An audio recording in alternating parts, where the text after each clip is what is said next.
Good afternoon, everyone. Welcome to DIY Crafts. So, it is a gorgeous sunny day. Just kidding. It is freezing outside. It is snowy and mildly miserable. So, we are inside crafting in the kitchen once again. So, today I have a very special 3-ingredient craft for you guys to make at home today with your kids, with your family, with your friends, with your girlfriends, with whomever you want, or by yourself. So we're gonna make some pretty cool keepsakes today, or if you want to get super fancy, you can make earrings, necklaces. You could probably even make a picture frame if you wanted to. This is kind of a very neat craft that you can do a lot with. So let's get started. You're gonna need 3 ingredients and a couple of tools. The first things you're gonna need is water, not any specific amount. Start with a cup. You probably won't use all that. You're going to need salt and you're going to need flour. So things that you're going to find in your kitchen. And then you're going to need a bowl to add all the ingredients together and mix it up, and all that fun stuff. So the idea of today's craft is to make your own clay keepsakes. So this is a sample of one of the clay keepsakes that I've already made. It is super hard. I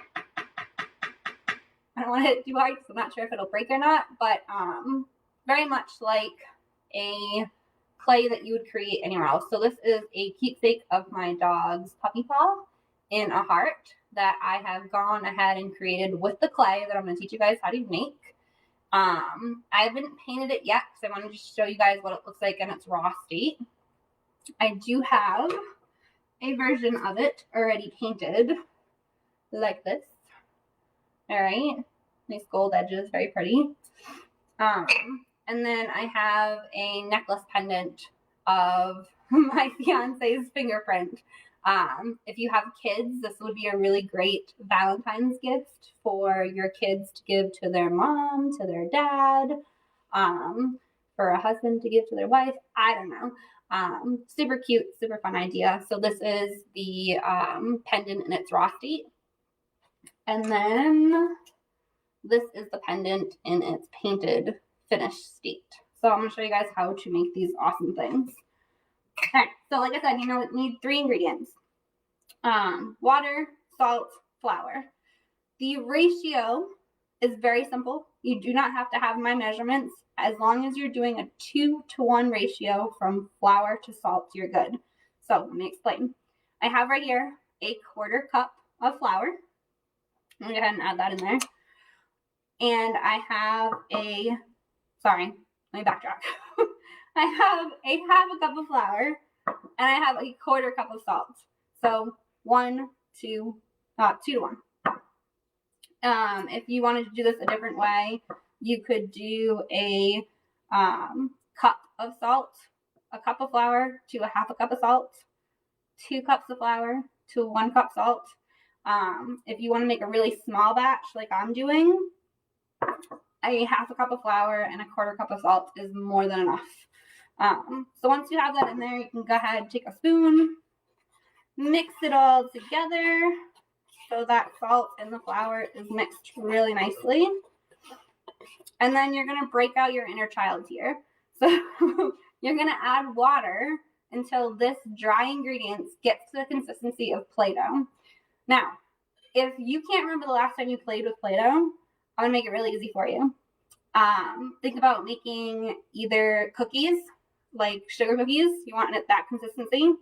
Or basically until it's not wet enough that it's like sticking all over the place to your fingers, but it's coming off your hand. So we're going to work with it and I'll show you guys what it looks like. So I'm just going to add a little bit of water at a time and I'm going to mix it up until it starts to really kind of clump together. See how it's already starting to clump together? Go ahead and keep adding it. So I have it's very chunky right now. It's not going to work for me. I want it all to kind of stick together. So I'm going to keep adding water in small intervals because I don't want to add too much water. So see, it's already starting to get this. It reminds me of making sugar cookies.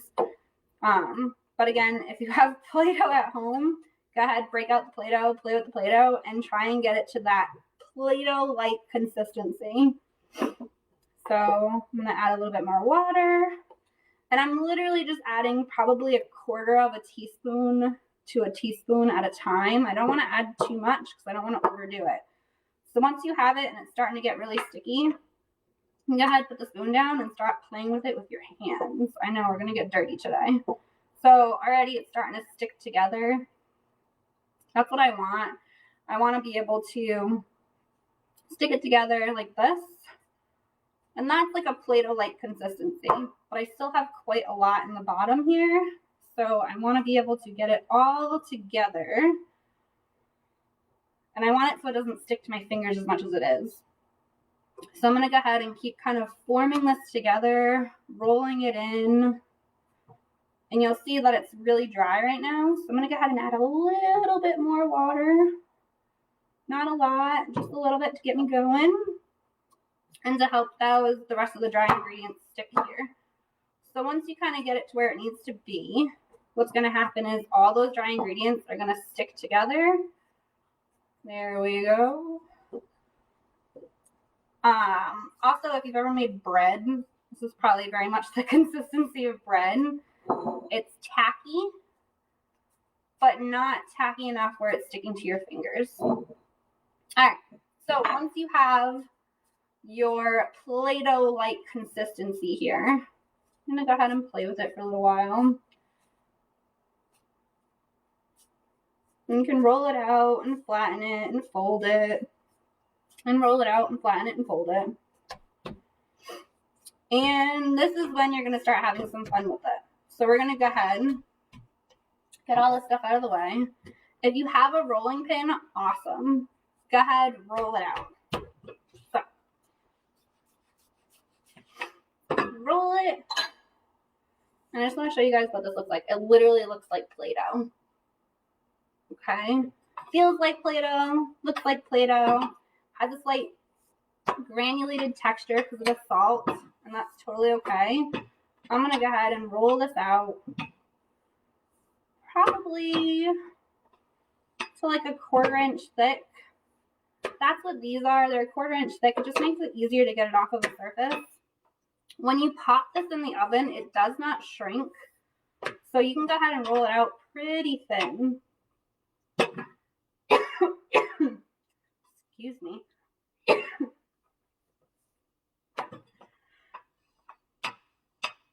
So go ahead, roll it out, make it look pretty.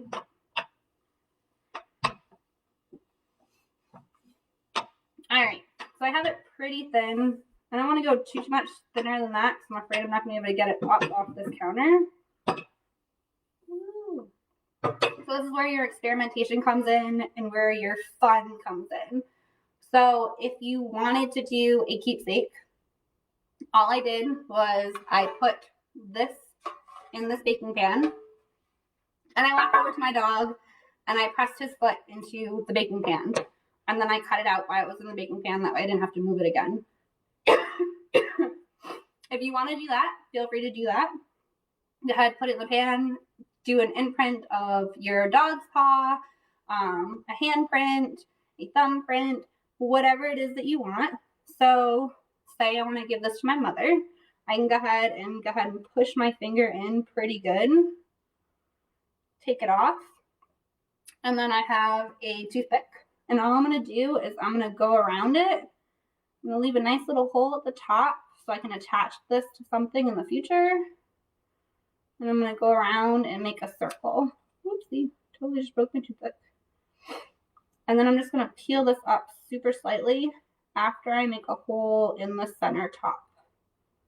I'm going to go ahead, peel this up nice and slowly. If you have a spatula, that's super helpful. So there it is, super tiny. I'm not worried about the edges all rough because what I can do is when it's ready, I can sand the edges to flat. You do want to make sure you have a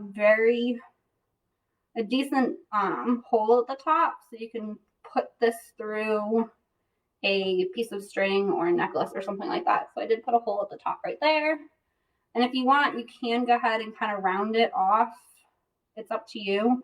But like I said, you can sand this off at the end because this clay is actually pretty durable. You can also, if you're making your fingerprint, hold it like this. And as you hold it, you can kind of make it into the shape you want it to be now that you've kind of cut it out a little. So my fingerprint's there. And all I'm going to do is go ahead and put this in my baking pan, like so. And then you can get creative. This is, again, your total opportunity. You can, if you're familiar with clay at all, you can make your own clay rose. You can make, this is like the keepsake thing. That's the theme anyway. So again, I was thinking dog print, fingerprint, heart of some sort. This would be really cool for an ornament, even though Christmas is over, but it might be really cool for a window hanging. If you guys are interested, I can show you guys how to make a rose really quick. And it should come out pretty good because this clay is actually really durable. So you're going to take a couple of pieces. And right now, all I'm doing is flattening this in my hand like this. And all I'm going to do is I'm going to roll it up so that it makes a loop. And that'll be the center of my rose. And I'm going to go ahead, I'm going to cut out like another circle of sorts. Not a perfect circle. I'm going to go ahead and flatten that out as well. So I'm going to make sure the edges on this, because I'm not going to be sanding this, the edges on this are actually quite smooth and flat. So I'm going to go ahead and flatten that out, rip that part off. I have like a kind of oval going on here. I'm just going to flatten out the edges. And then all I'm going to do is I'm going to take this middle piece, put this right in here, and then just wrap it around like this. Hold it at the bottom, and then I can kind of level this out a little. And then squish it. And then you can kind of meld this to whatever shape you want, but this is going to be your first petal. So you can do that. You can also take your clip, your toothpick, and kind of go in there and make like a little petal indentation. And that is the second petal. And you're just going to continue doing this in the same fashion. That slightly oval shaped petal. And you're going to keep adding it until you get it to the shape and consistency of the rose that you want. This is actually a really cool craft if you wanted to make rose earrings. You can do that. And notice I'm not making it perfect because roses aren't perfectly round. They tend to have little nicks and crannies and all that stuff. And so I'm going to go ahead and take this, put it on, and just wrap it around once again. I'm just keeping it wrapped on the bottom and then pulling it out. And it's already starting to take shape and make it really cool. All right, I'm going to do a couple more, and then I'll show you guys how to do your finished product over here. So once again, an oval-like shape, or as close to oval as you can get. Not all roses are created equal, so we're going to make it look a little bit different. And once I get there, I'm just going to take it, wrap it around the bottom, and flare it out a little.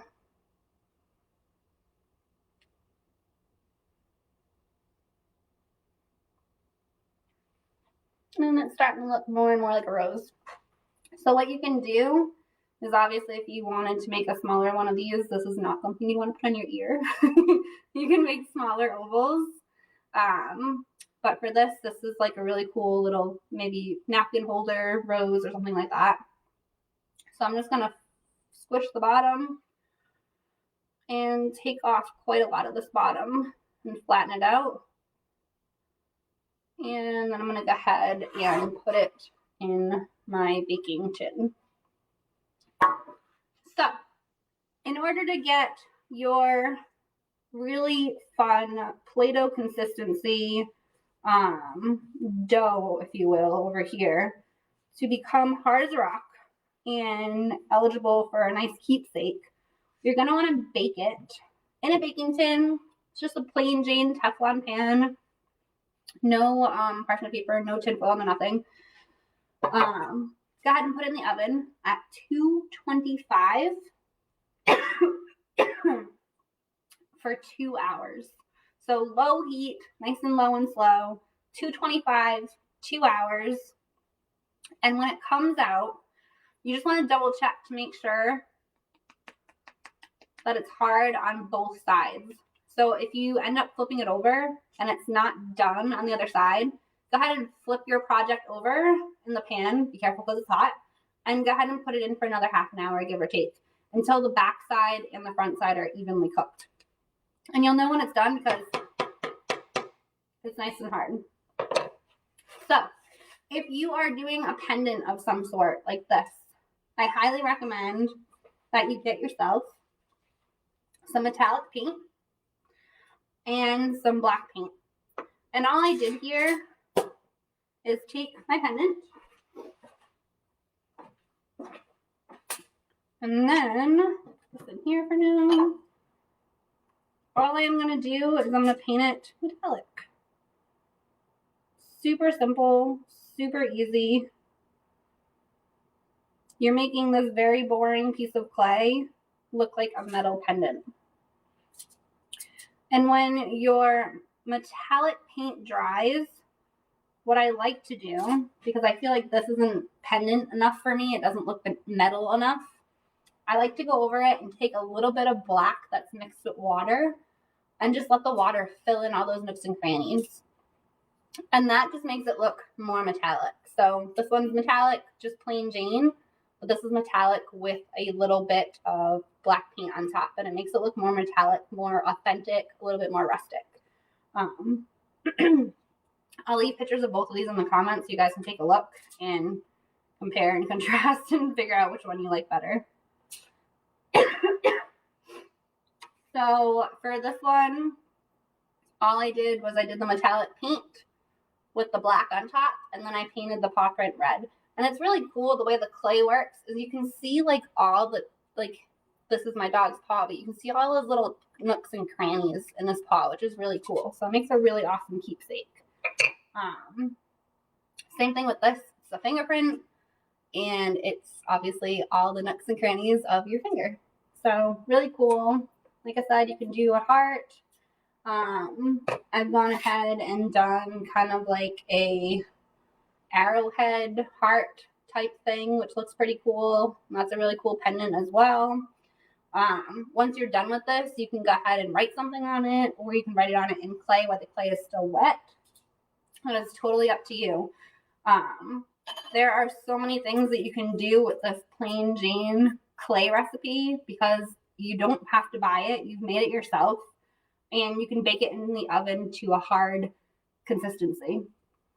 And it's something that'll last for quite a long time. So if you're super creative, I implore you to create your own something using this clay. I haven't tested it out to the best of my ability. I know that it does not shrink, which is really helpful because a lot of times if you have clay that shrinks, it cracks. And in this case, none of the projects have cracked, even remotely. But a fun thing about this clay is once it's baked, you can go ahead and sand it down. So I just have here 150 grit sandpaper, and I can sand down the edges to make them nice and smooth, or to kind of fine tune my design if I wanted to. So enjoy. I hope you like this awesome craft, and if you do it at home or you do it with your friends or your family, go ahead, take pictures and leave them in the comments. So just an FYI and a reminder, when you do decide to bake this, 225 for 2 hours. And like I said, just double check it after 2 hours and make sure that the back is cooked as well as the front. Oftentimes your oven will only cook the top side and not the back side as evenly. So if you have to, just flip it over and put it back in the oven for about half an hour. But they're pretty cool, pretty fun to do with your family and friends and your kids, because you know kids love Play-Doh and they make these awesome creations. And if your nephews are anything like mine, they don't want to destroy the creations afterwards, and Play-Doh cracks when you are done and you leave it out forever. This does not. So go ahead, give it a whirl. And like I said, post in the comments if you do it at home. Until next week, I'll see you guys all then.